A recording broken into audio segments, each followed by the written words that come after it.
हिमाचल प्रदेश के गुना जिला में प्रयास संस्था द्वारा नेत्र जांच शिविर का आयोजन किया गया। इस नेत्र जांच शिविर में केंद्रीय मंत्री अनुराग ठाकुर और हिमाचल के राज्यपाल शिव प्रताप शुक्ला ने शिरकत कर नेत्र जांच शिविर का शुभारंभ किया। इस दौरान अनुराग ठाकुर ने प्रयास संस्था के माध्यम से जननेत्र जनसेवा लगाए जाने को लेकर लोगों को नेत्र जाँच करवाने की अपील की। उन्होंने कहा कि नेत्र जाँच करने के लिए सुपर स्पेशलिस्ट डॉक्टर आए हुए हैं। इनके द्वारा जाँच करने के बाद अगर आपको चश्मे की जरूरत है तो आपको चश्मे में फ्री में उपलब्ध कराए जाएंगे। उन्होंने कहा कि प्रयास संस्था के माध्यम से पिछले 5 साल से हिमाचल प्रदेश के 8 जिलों में वे लोगों की मुफ्त जांच कर रहे हैं, जिसके लिए उन्होंने सहयोग करने वाली कंपनियों और लोगों का भी आभार प्रकट किया है। उन्होंने कहा है कि हर जिले में एक नेत्र जांच शिविर का आयोजन किया जा रहा है, लेकिन उनका प्रयास रहेगा कि आने वाले समय में हर विधानसभा में इस प्रकार का नेत्र जांच शिविर आयोजन किया जा सके ताकि ज़्यादा से ज़्यादा लोगों को इसका फायदा मिल सके। प्रयास संस्था के द्वारा पिछले 5 वर्षों में हर घर द्वार मुफ्त जांच, उपचार, इलाज और दवाइयाँ देने का काम किया गया।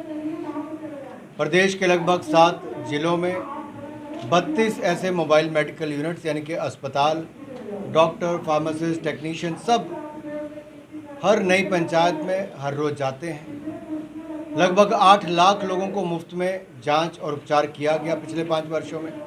और 5वीं वर्षगांठ पर आज विशाल नेत्र जांच शिविर ऊना विधानसभा क्षेत्र में लगवाया गया है, जहां अब तक पहले 4 घंटों के अंदर लगभग 3000 लोग रजिस्टर कर चुके हैं। लोगों में भारी उत्साह है। मुफ्त में नेत्र जांच भी होगी, मुफ्त में चश्मे भी मिलेंगे और आंखों में किसी को ऑपरेशन कराने की आवश्यकता होगी तो जो विशेषज्ञ हमारे पास हैं उसकी जानकारी भी उनको दे रहे हैं। देश भर के अलग अलग राज्यों से, चाहे उत्तर प्रदेश के प्रयागराज, मथुरा, आगरा, मेरठ और हरियाणा के अलग अलग ज़िलों से, एम्स और टांडा मेडिकल कॉलेज, यहाँ से भी डॉक्टर्स आए हैं और लगभग इन 30 से ज़्यादा डॉक्टर्स ने यहाँ पर हज़ारों लोगों की मुफ्त में जांच और उपचार करने का काम किया है। मैं धन्यवादी हूँ आदरणीय सतपाल सत्ती जी का, जिन्होंने अपने विधानसभा क्षेत्र में इसको शानदार आयोजन किया है। बाकी सभी सहयोगियों का, आदरणीय वीरेंद्र कंवर जी का, प्रोफेसर राम कुमार जी का, राजेश ठाकुर जी का, जिन्होंने पूरे ज़िला में इसकी जागरूकता भी फैलाई और जन जन को यहाँ तक पहुँचाने का काम भी किया। सभी उन वॉलंटियर्स का जिन्होंने अपनी सेवाएं यहाँ पर दी हैं और डीएवी मैनेजमेंट कमेटी का, जिन्होंने डीएवी स्कूल को एक प्लेटफॉर्म, एक स्थान के रूप में हम सबको दिया है, उनका धन्यवाद। वहीं फर्जी एनकाउंटर मामले के सवाल पर केंद्रीय मंत्री अनुराग ठाकुर ने कहा कि विपक्ष का चेहरा एक बार फिर बेनकाब हुआ है। जो लोग तुष्टीकरण की राजनीति करते हैं, अपने वोट बैंक के चलते गरीब मासूम लोगों को मरने पर मजबूर कर देते हैं, तभी तो अतीक अहमद और अंसारी जैसे लोग फलते फूलते हैं और राजनीतिक संरक्षण इनको मिलता है। और वही लोग आज अतीक अहमद का राजनीतिक बचाव करने में भी सामने आ रहे हैं। एक भगोड़ा, एक अपराधी और एक हत्यारे को बचाने को विपक्ष एकजुट क्यों हो रहा है? ये सवाल विपक्ष की मानसिकता पर भी खड़ा होता है। जब ये लोग अवैध वसूली और हत्याएं करते थे तो इन्हीं की सरकारें वहां पर हुआ करती थी। यह अपराधी फलते फूलते थे और इनकी दहशत से जज्बा पुलिस पर भी कार्रवाई करने से पहले सोचती थी और विपक्षी दल के यही नेता इनके घर चाय नाश्ता करने जाते थे। अंतर इतना है कि बीजेपी सरकार के समय में पुलिस अपना काम कर रही है और जो कानून की उल्लंघना करता है उनके खिलाफ पुलिस सख्त कार्रवाई कर रही है। विपक्ष का चेहरा एक बार फिर बेनकाब हुआ है। जो लोग तुष्टीकरण की राजनीति करते हैं, जो अपने वोट बैंक के चलते गरीब, मासूम इन लोगों को मरने पर मजबूर कर देते हैं, तभी तो अतीक अहमद और अंसारी जैसे लोग फलते फूलते हैं। राजनीतिक संरक्षण इनको मिलता है और वही लोग आज इनका राजनीतिक बचाव करने भी आ रहे हैं। एक भगौड़े को, एक अपराधी को, एक हत्यारे को बचाने के लिए विपक्ष एकजुट क्यों हो रहा है? यह सवाल विपक्ष की मानसिकता पर खड़ा करता है कि क्या तुष्टीकरण विपक्ष को इतना नीचे गिरा देता है कि वो अपराधियों के बचाव में भी आगे उतर कर आते हैं।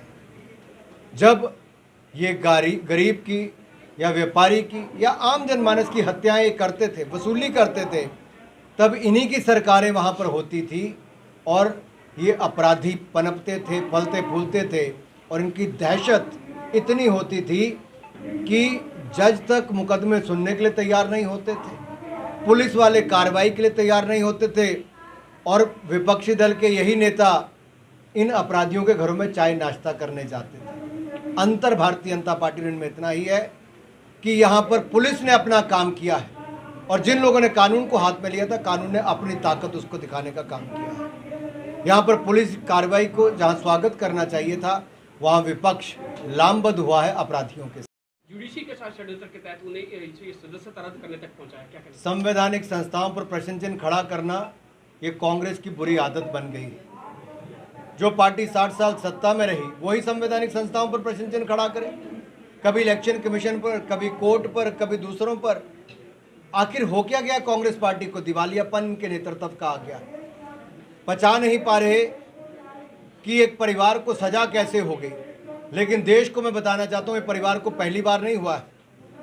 राहुल गांधी जी और सोनिया गांधी जी बेल पर हैं भ्रष्टाचार के मुकदमे पर, नेशनल हेराल्ड के मुकदमे पर, और श्रीमान राहुल गांधी जी बेल पर हैं 7 ऐसे मुकदमों पर जो अवमानना और भ्रष्टाचार के हैं। और इस मुकदमे में भी 3 साल ये मुकदमा सूरत की कोर्ट में चला।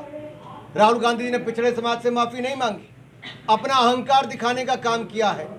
और जब कोर्ट ने बार बार मौका दिया उसके बावजूद नहीं माने तो कोर्ट ने दंड दिया कि सुप्रीम कोर्ट ने 2018 में आपको वार्निंग दी थी और श्रीमान राहुल गांधी ने लिखित रूप में उस समय माफ़ी मांगी थी।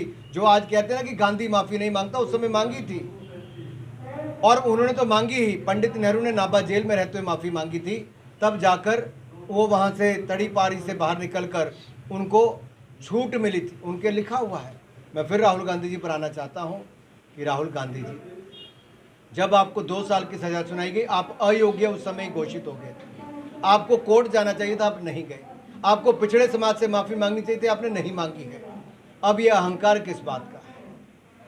केंद्रीय मंत्री अनुराग ठाकुर ने दिल्ली के मुख्यमंत्री अरविंद केजरीवाल को जांच के लिए बुलाए जाने पर कहा कि दिल्ली सरकार का एक मॉडल कई वर्ष बाद निकलकर सामने आया है। जो लोग भ्रष्टाचार के खिलाफ आंदोलन करने की बात करते हैं आज भ्रष्टाचार के दलदल में डूबते हुए नजर आ रहे हैं। आज मंत्री से लेकर पार्षद तक जेल में है। शराब लूट में मनीष सिसोदिया जेल गए हैं जबकि किंगपिन अभी भी बाहर है। उन्होंने कहा है कि जिन्होंने भ्रष्टाचार किया है वह बचेंगे नहीं। वही उन्होंने कांग्रेस नेता राहुल गांधी पर भी जमकर निशाना साधा और कांग्रेस को कटघरे में खड़ा किया। उन्होंने कहा कि संवैधानिक संस्थाओं पर प्रश्न चिन्ह खड़ा करना जाए कांग्रेस की बुरी आदत बन गई है। 60 वर्ष तक सत्ता में रही कांग्रेस अब संवैधानिक संस्थाओं पर प्रश्न चिन्ह खड़ा कर रहे हैं, वह सही नहीं है। उन्होंने राहुल को सजा होने पर राहुल का पिछला रिकॉर्ड मीडिया के सामने रख दिया। देखिए, दिल्ली की सरकार एक ऐसा मॉडल पूरे 75 वर्ष में पहली बार निकल कर आया कि जो भ्रष्टाचार के खिलाफ आंदोलन करने की बात करते थे आज भ्रष्टाचार के दलदल में डूबते हुए नजर आते हैं। श्रीमान अरविंद केजरीवाल की पूरी सरकार, एक के बाद दूसरा मंत्री जेल गया है। स्वास्थ्य मंत्री से लेके शराब मंत्री से लेके बाकियों तक, विधायकों से लेके पार्षद तक जेल में है और ये दुनिया को ज्ञान बांटते फिरते हैं। शराब घोटाले में दिल्ली में जो लूट हुई और लूट की खुली छूट अरविंद केजरीवाल जी के नाक के तले हुई, उनकी सहमति के साथ हुई। मैंने पहले भी कहा था कि मुख्य आरोपी मनीष सिसोदिया जेल गए हैं, अभी तो किंगपिन की बारी है। अब उनको भी जांच के लिए बुलाया है। जांच एजेंसियां अपना काम कर रही हैं, स्वतंत्र है और अपना काम करेंगी। और जिन्होंने भ्रष्टाचार किया है वो बचेंगे नहीं। सर, राहुल गांधी को लेकर कांग्रेस वही प्रयास संस्था का शुभारंभ करने पहुंचे हिमाचल के राज्यपाल शिव प्रताप शुक्ला ने भी प्रयास संस्था द्वारा किए जा रहे कार्यों का स्वागत किया है। उन्होंने कहा है कि यह संस्था गरीबों की भलाई के लिए अनेक कार्य कर रही है। प्रदेश के 8 जिलों में प्रयास संस्था अपनी सेवा देकर लोगों का फ्री में इलाज कर रही है। उन्होंने प्रयास संस्था के द्वारा किए जा रहे कामों को लेकर अनुराग ठाकुर और प्रयास संस्था को बधाई दी है। देखिए, मैं प्रयास संस्था को भी इसके लिए धन्यवाद देता हूं और यहाँ के सांसद श्री अनुराग ठाकुर जी को भी धन्यवाद देता हूं कि पिछले 5 वर्षों में उन्होंने 3 मोबाइल सेवा, सांसद मोबाइल सेवा से शुरू करके और आज पूरे प्रदेश में 32 मोबाइल सेवा वो किया है। निश्चित रूप से अत्यंत सराहनीय कार्य है और मैं समझता हूं कि भारत के यशस्वी प्रधानमंत्री श्री नरेंद्र मोदी जी के जो अभियान है स्वास्थ्य के प्रति, जो संचेतना है, उसमें वह योगदान कर रहे हैं। इस नाते निश्चित रूप से अनुराग जी को भी इसके लिए बहुत बहुत बधाई। हर दिन कुछ खास